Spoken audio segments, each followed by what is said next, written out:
I didn't realize grief had a uniform until my closet turned into a shadow. Black shirts, black sweaters, black coats. Even my sleepwear was dark. Soft charcoal cotton that clung to me at night like the only thing that still knew how to hold me. It had been a year. 365 days since the hospital room went silent. Since the scent bond that used to wrap around my ribs like warmth in winter snapped. People said time made things easier. They lied. Time didn't soften grief. It just made the world expect you to carry it quietly. Daddy! I blinked, dragged back to the present by a small hand tugging on my sleeve. Eli stood beside the kitchen table, his hair sticking up on one side, pajama shirt twisted. He still smelled like sleep and baby soap, soft, warm, alive. The only scent in my life that hadn't faded. Yeah, Bug. My voice came out gentler than I felt. You forgot the toast again. I turned. Smoke curled toward the ceiling. Oh! I rushed to the stove, flipping the blackened bread into the trash. I like it crispy. Eli gave me the look only 5-year-olds can give. Deeply unimpressed, deeply unconvinced. You don't eat it, he said. That was also true. The house still smelled wrong. The cedar and spice scent that used to linger in the walls, in the couch cushions, in my clothes, gone. No matter how many times I washed the blankets, I still caught myself pressing my face into them at night, chasing a ghost that wasn't there. Alphas weren't supposed to disappear like that. Not strong ones. Not forever ones. But the world doesn't care about what you're supposed to have. It just takes. After breakfast, I helped Eli into his tiny sneakers. He wiggled too much, like always, like life hadn't split in two before and after. You coming to the school thing today? He asked. I froze. The school thing. Parents' Day, he clarified. Like I could ever forget. Teacher said we can bring someone special. Guilt slid sharp and cold into my chest. I had forgotten. I'll be there, I said quickly. His whole face lit up. Bright, trusting, undeserved. Sometimes I thought that was the cruelest part.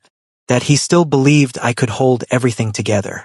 When we stepped outside, the morning air was crisp. Neighbors waved. I waved back with the polite, distant smile I'd perfected.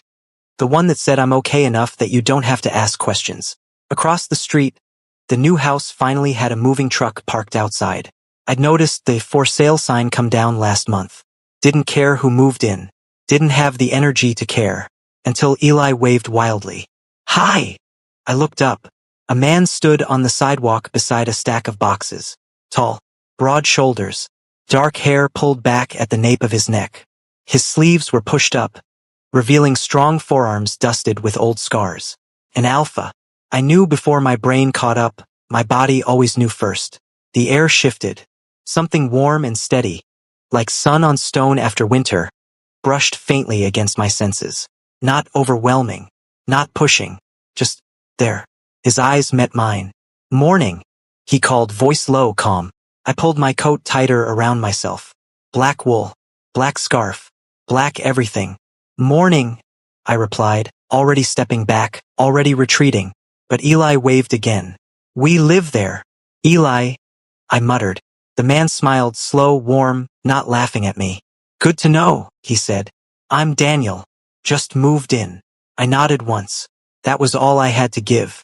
But as I walked Eli down the street, I could still feel it. That quiet, steady warmth behind me.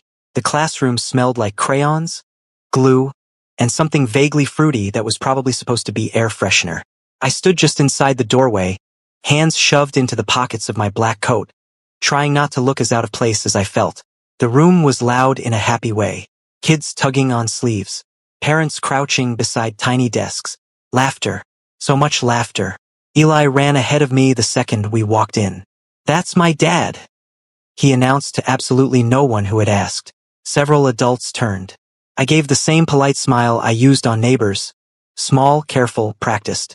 Eli talks about you all the time, his teacher said, approaching with a warm expression. We're so glad you could make it. I wouldn't miss it, I replied automatically. A lie I almost had. Eli dragged me toward a table covered in construction paper and markers. Look, we made family drawings. Papers were taped to a board along the wall. Stick figures with giant heads and rainbow scribbles filled the space. Eli pointed proudly at his. 3 figures. One small, one tall, and one even taller. My breath caught. "Who's this?"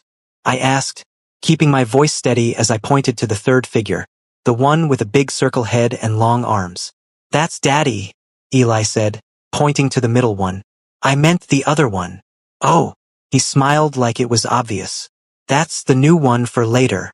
The room tilted. "For later?" "Yeah." He shrugged. "Teacher said families can grow."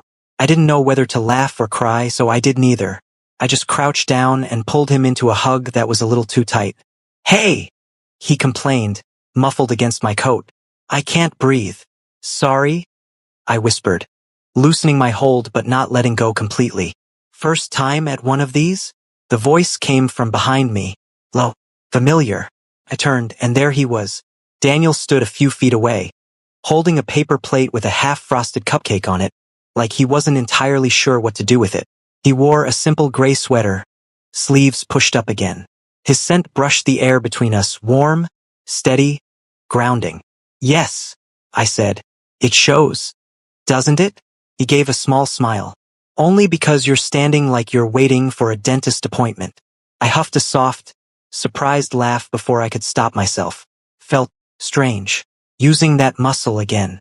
"My niece is in this class," he added, gesturing toward a little girl aggressively decorating a card with glitter. "My sister's stuck at work, so I got recruited." "That's kind of you," he shrugged. "She'd do the same." Eli suddenly appeared between us, eyes bright. "Hi, neighbor Daniel," Eli announced, beaming. Daniel looked down, and that slow, warm smile I'd seen that morning returned. "Hi, neighbor Eli. Did you show your dad your projects?" "Yep. He liked my drawings." "I'm sorry," I managed, not meeting his eyes. "He's very friendly." "It's a good quality," Daniel said, his voice that same low, calm timbre.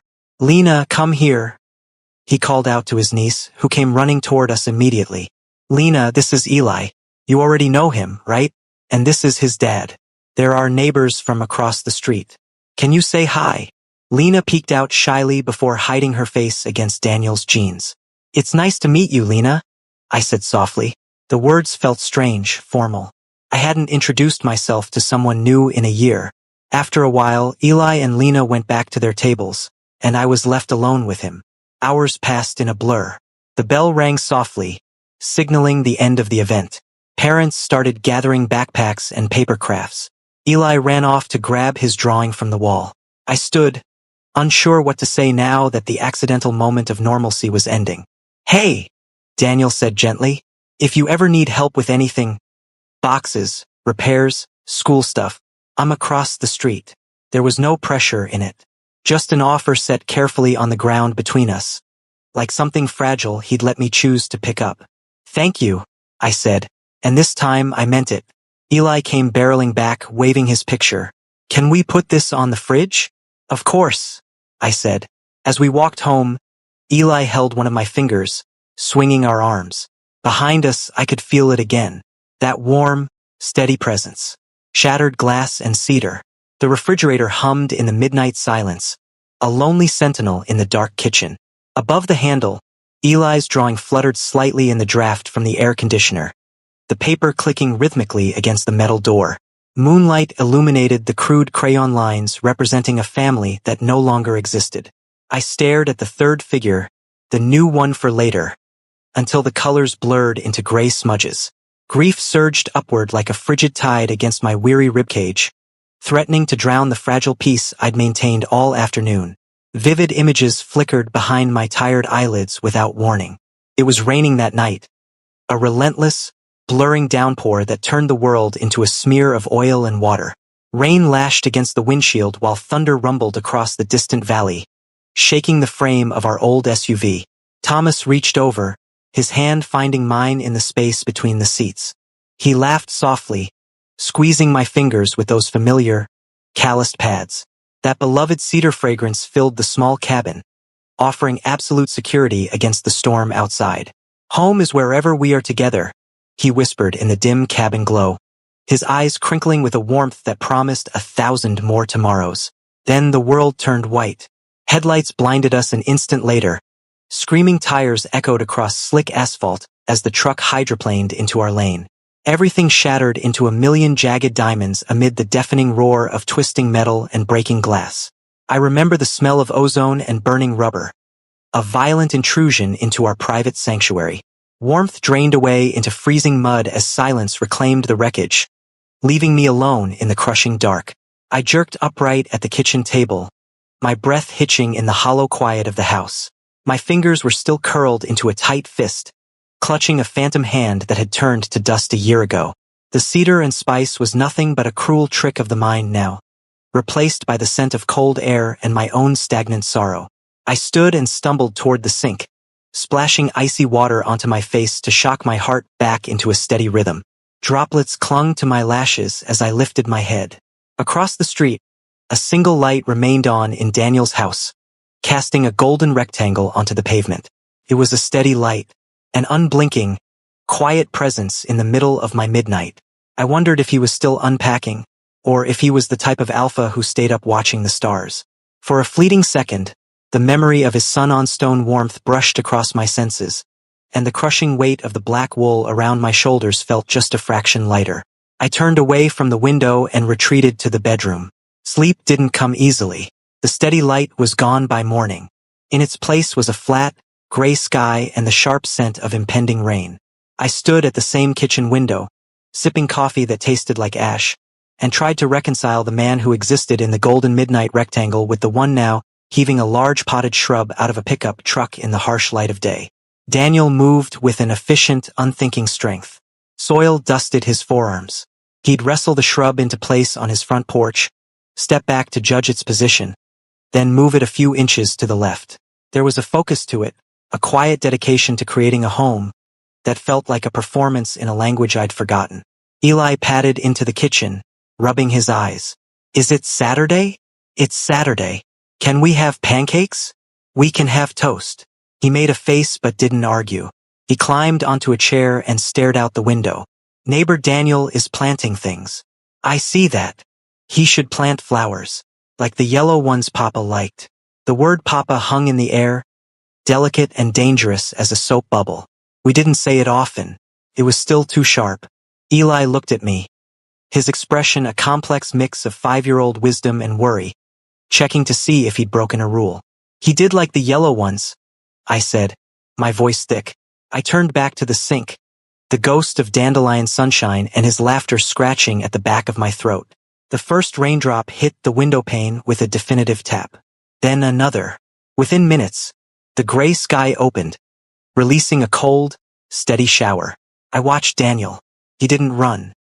He simply finished patting soil around the base of his shrub, wiped his hands on his jeans, and stood for a moment in the rain, looking at his work. The water darkened his hair and shirt, but he seemed unbothered, as if being soaked was just another part of the day. Then he turned, and his gaze landed directly on our window. I froze caught. There was no polite smile to summon, no practiced mask. I was just a man in a dark kitchen, holding a dish rag, watching him. He didn't wave. He just looked. And in the space of that look, the memory of last night's panic, the shattered glass, the phantom cedar, the desperate fixation on his light, crashed over me with a wave of scalding shame. He couldn't know, of course, but I knew. I stepped back from the window, letting the curtain fall. "Daddy, the toast is smoking again." I cursed under my breath and rescued the bread. The kitchen filled with the scent of failure and rain. An hour later, the doorbell rang. Eli sprinted for it before I could stop him. "I'll get it." I followed, my heart doing an uncomfortable stutter. Through the frosted glass, I saw the blurred outline of a tall, broad-shouldered form. Eli yanked the door open. Daniel stood on the porch, damp but not dripping. He held a small terracotta pot containing a single, cheerful sunflower seedling, its head bowed slightly under the weight of a single, unfurling yellow bloom. A droplet of rain clung to one petal. "Hey," he said, his voice a low rumble that fit the weather.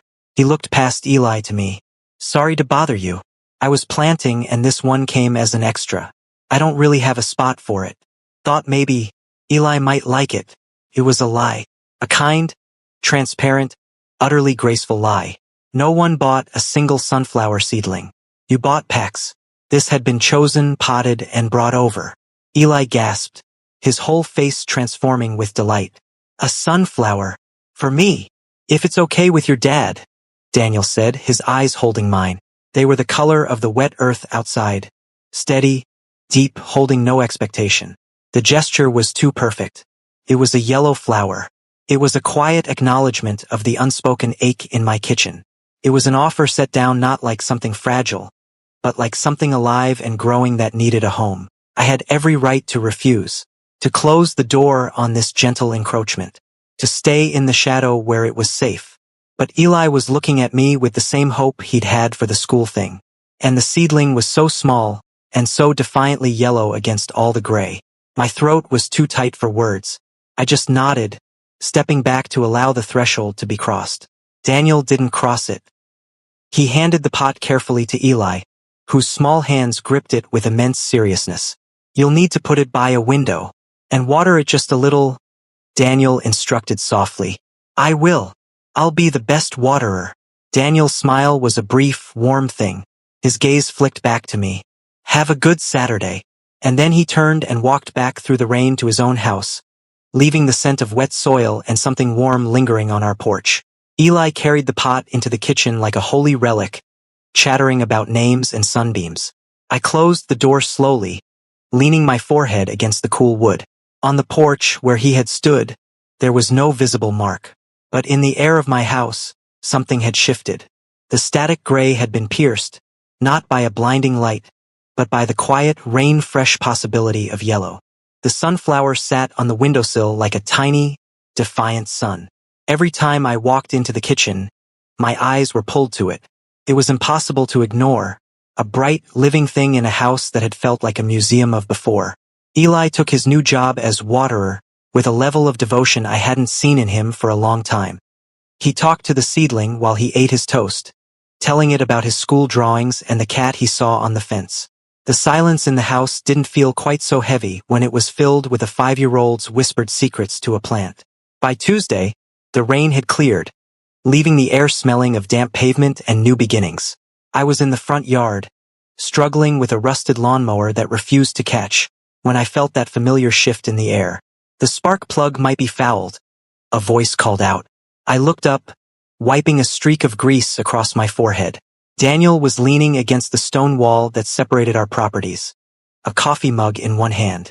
He looked relaxed in a faded navy shirt, sunlight catching in the dark strands of his hair. It's just old, I muttered, giving the cord another useless yank.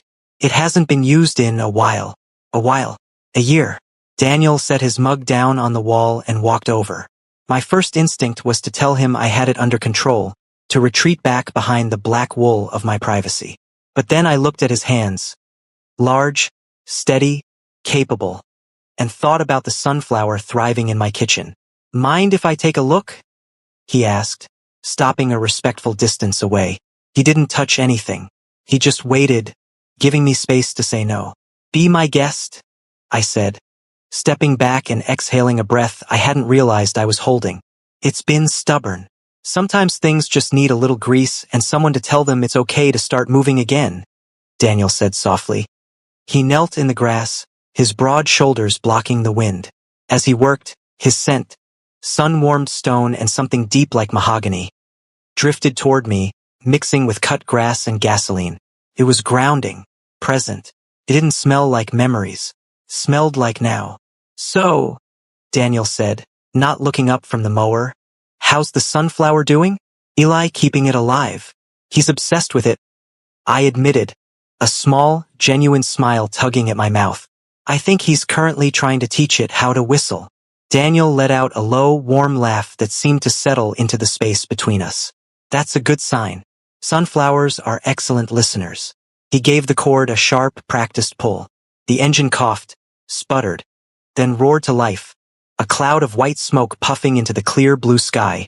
There, Daniel said, standing and wiping his hands on a rag from his pocket.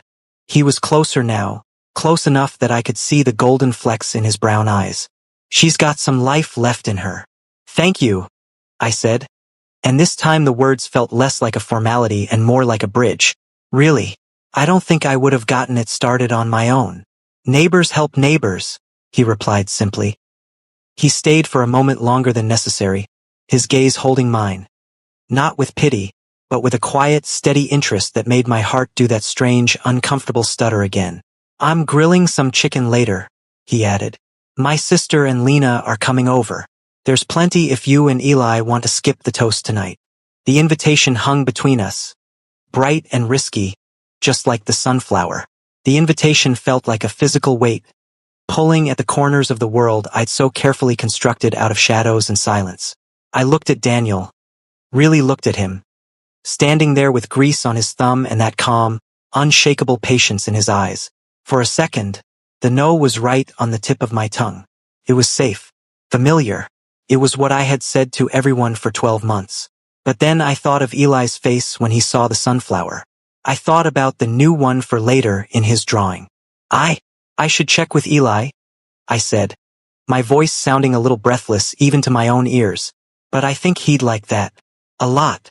Daniel's smile didn't burst open. It just grew, slow and genuine, crinkling the corners of his eyes. 6 o'clock? Just follow the smell of charred lemon and Lena's shouting. "We'll be there," I promised. The rest of the afternoon blurred with nervous energy. I mowed the lawn, the engine humming perfectly thanks to Daniel's touch, and then I went inside to do something I hadn't done in a year. I opened the back of my closet. Past the wall of black, past the charcoal grays and dark navy wools, there was a single cream-colored linen shirt. Thomas had bought it for me for our last anniversary. I remembered him saying it made me look like I was made of light. I pulled it off the hanger, my fingers trembling.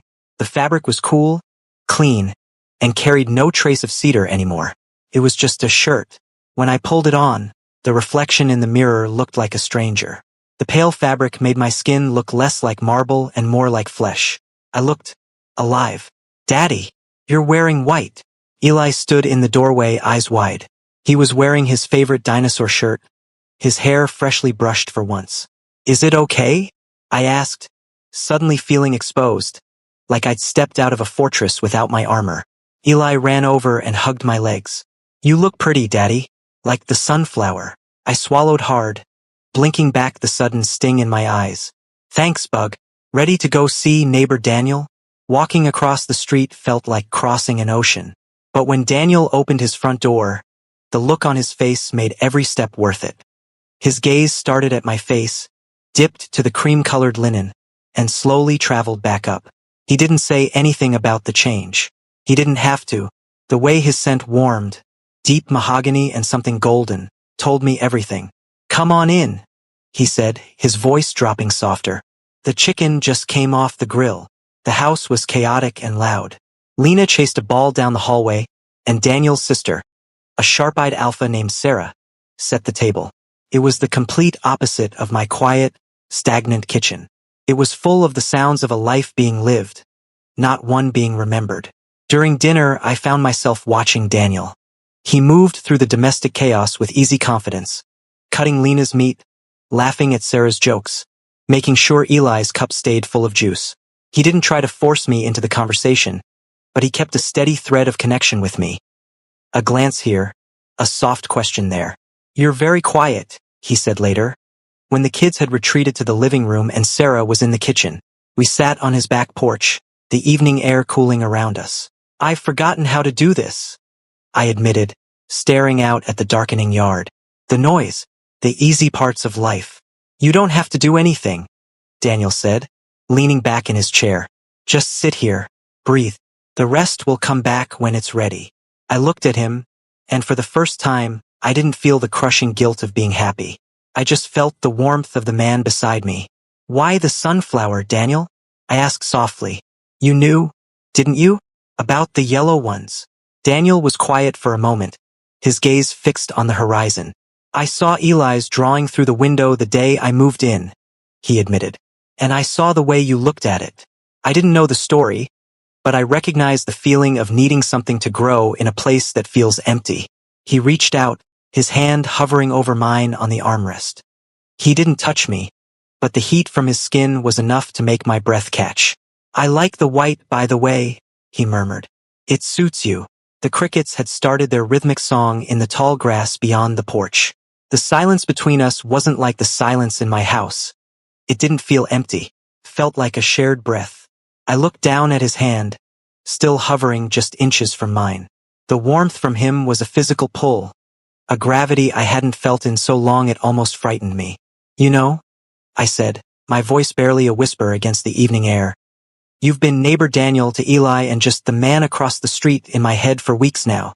Daniel let out a soft huff of laughter, his hand finally settling on the armrest, his pinky finger barely brushing the edge of my sleeve. I suppose that's my fault for being the new guy on the block. I've been waiting for the right moment to ask, but you always looked like you were carrying the weight of the world. I didn't want to add a conversation you weren't ready for. I pulled my gaze from the yard to his face. Up close, the rugged lines of his jaw and the kindness in his eyes were even more striking. I'm Jamie, I said. It felt strange to say it out loud to an alpha.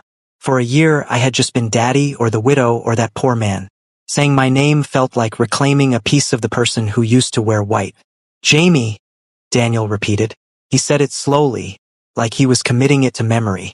It's a good name. It sounds like someone who was meant to see the sun. A flush crept up my neck that had nothing to do with the summer heat. And his name, my husband, it was Thomas. The name didn't shatter the air this time. It didn't bring the scent of ozone and burning rubber. It just sat there, a quiet fact. Daniel nodded, his expression solemn. Thomas.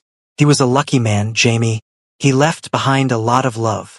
He was an alpha, like you, I said, the words tumbling out before I could stop them. He smelled like cedar. Sometimes, when the house is really quiet, I still try to find it in the floorboards. Daniel didn't flinch. He didn't get jealous or awkward. He simply moved his hand that last inch, letting his skin finally settle against mine. His palm was warm, solid, and real. I can't be cedar, Jamie, he said softly, his thumb tracing a slow, grounding circle on the back of my hand. And I wouldn't try to be. But if the floorboards get too cold, you've got a neighbor with a lot of mahogany and sun on stone to share. The honesty of it cracked something open inside me. I didn't pull away. Instead, I turned my hand over, lacing my fingers with his. It was the first time I had touched another person, really touched them, since the accident. I think I'd like that, I whispered. From inside the house came the sound of Eli and Lena giggling as they built a fort out of sofa cushions. The sound of life. Daddy, come see, Eli shouted. I looked at Daniel, and for the first time I didn't see a stranger or a threat. I saw a man who looked at me like I was something precious, even in my brokenness.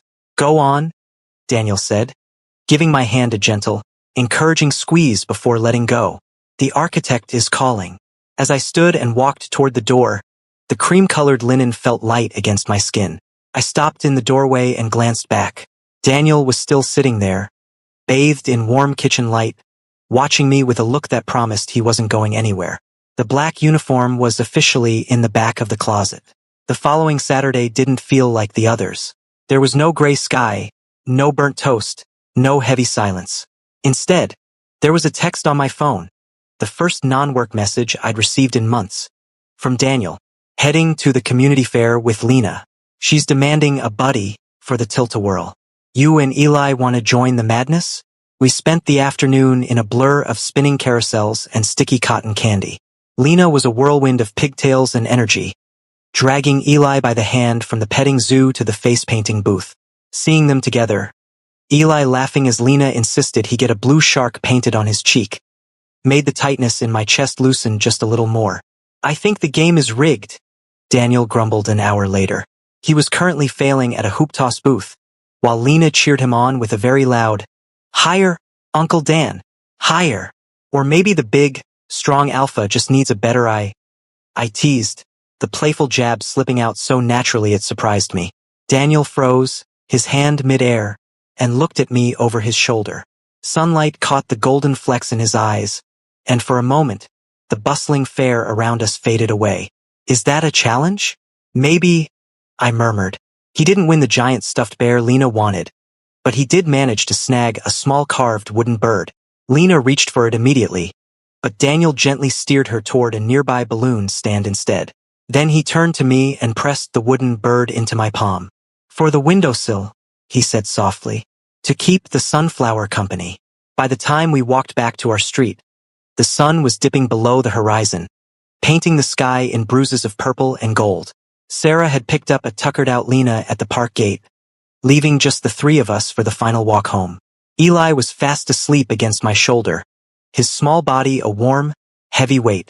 We reached my front porch, the place where I usually said my quick, careful goodbyes. But as I looked at Daniel standing there in the twilight, his scent of sun on stone mixing with the cooling evening air, I didn't want the night to end. "He's out cold," Daniel noted, his voice dropping to a respectful murmur. "The carousel took it out of him," I said. I looked at my front door, the barrier I'd kept locked against the world for a year, then at the key in my hand. "Do you want to help me get him to bed?" It was an invitation, and we both knew it. Daniel's expression softened into something profoundly tender. "I'd be honored." I unlocked the door and stepped inside. The house was dark, but it didn't feel as cold as it used to. I led Daniel down the hallway to Eli's room. We moved in quiet tandem, me peeling off Eli's sneakers, Daniel gently lifting him under the covers and tucking the dinosaur blanket up to his chin. When we stepped back into the hallway, I didn't head for the front door. Instead, I walked into the kitchen and flipped on the small light over the stove. The sunflower was there, its leaves reaching toward the glass. Next to it, I placed the wooden bird Daniel had won for me. "This is the first time an alpha has been in this kitchen since." I trailed off, the weight of the past pressing against the back of my throat. Daniel stepped into the room, his presence filling the space. He didn't look around with curiosity or judgment. He just looked at me. "I know it's a lot, Jamie. Thank you for trusting me." I leaned against the counter, the cream linen of my shirt rustling softly. "It's been a long year, Daniel." I thought the silence was the only thing I had left to protect him. And me. Daniel moved closer, stopping just a breath away. The air between us felt charged, warm enough to make my heart hammer. He lifted his hand slowly, giving me time to pull back, and gently tucked a stray piece of hair behind my ear. His touch was light, a question, not a claim. "You've done a brave thing, Jamie." Putting on the white, opening the door. His voice softened. "You're not protecting the silence anymore. You're making room for something else." I looked up at him, my breath catching. "What if I'm not ready for something else?" Daniel's gaze didn't waver. "Then we just stand here in the kitchen," he said quietly. "Until you are." We stood there in the kitchen for a long time. The hum of the refrigerator was the only sound. Daniel's words, "until you are," weren't a challenge or a plea. They were simply a fact. He was a man who knew how to be still. His presence was not an idle weight. It was a patient, grounding force, like the deep roots of the oak tree in my backyard. My gaze drifted from his eyes, holding that impossible, gentle certainty, to the windowsill. The wooden bird sat beside the sunflower, its carved wings caught in the soft stove light. Two gifts, two tokens of a careful, persistent courtship that had asked for nothing in return. "I'm scared," I whispered.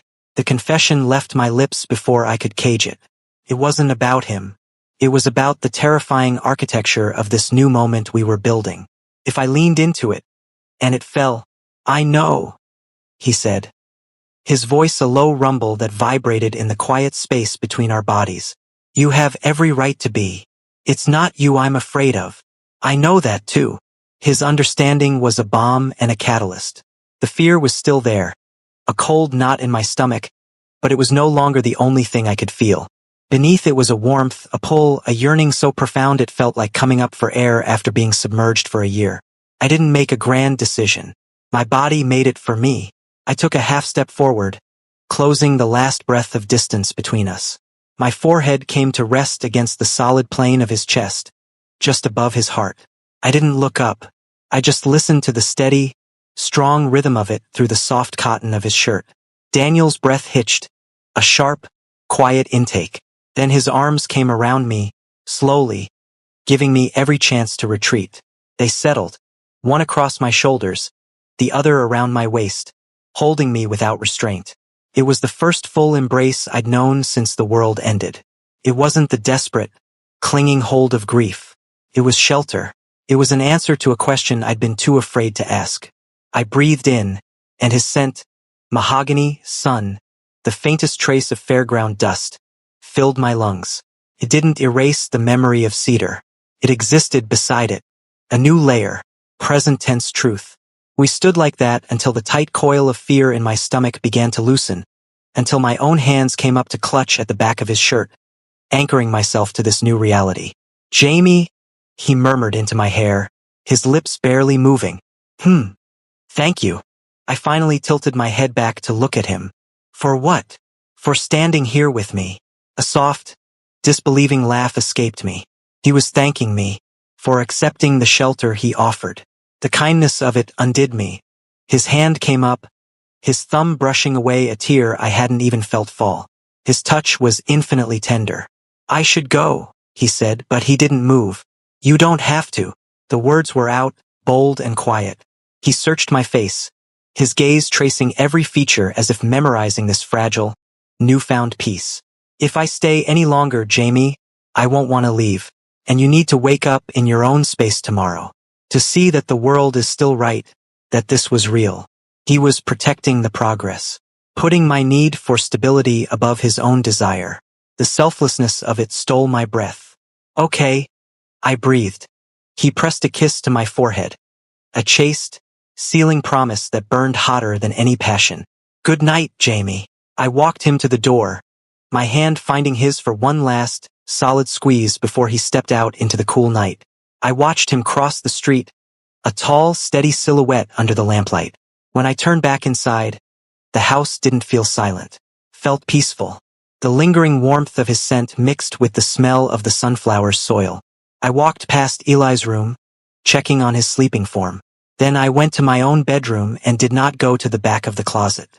I took the cream-colored linen shirt off, folded it carefully, and laid it on the chair by my bed. For tomorrow, I slid between the sheets, and for the first time in 380-something nights, I didn't press my face into the pillows searching for a ghost. I closed my eyes, and the last thing I felt was not an absence, but the phantom, comforting weight of arms around me, and the steady, promising rhythm of a sun-on-stone heart. Spring didn't arrive all at once. Neither did Daniel.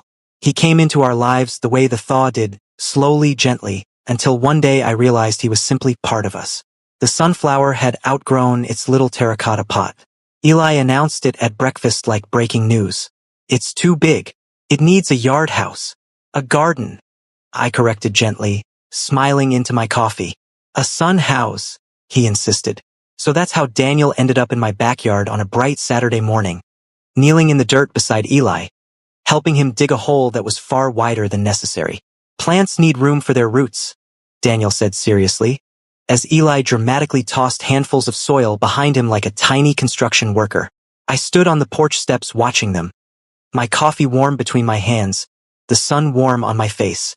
A year ago, this yard had been nothing but overgrown grass and ghosts. Now it held laughter, muddy knees, a future being planted with small, determined hands. Daniel looked up at me, catching me staring. He didn't wave. He didn't call out. He just smiled.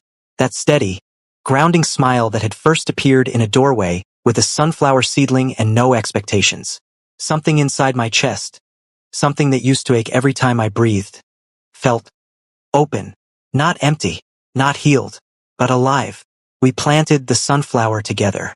Eli patted the soil down with intense concentration. Daniel handed him the watering can like it was a ceremonial object. I knelt beside them, pressing my palm into the earth one last time. "Okay," Eli said, standing back to admire our work. "Now it lives here forever." I met Daniel's eyes over Eli's head. Forever. A word that used to feel like a promise carved in stone. Now it felt like a choice you made every day. Daniel reached for my hand, his fingers lacing through mine naturally, like they had always known the way.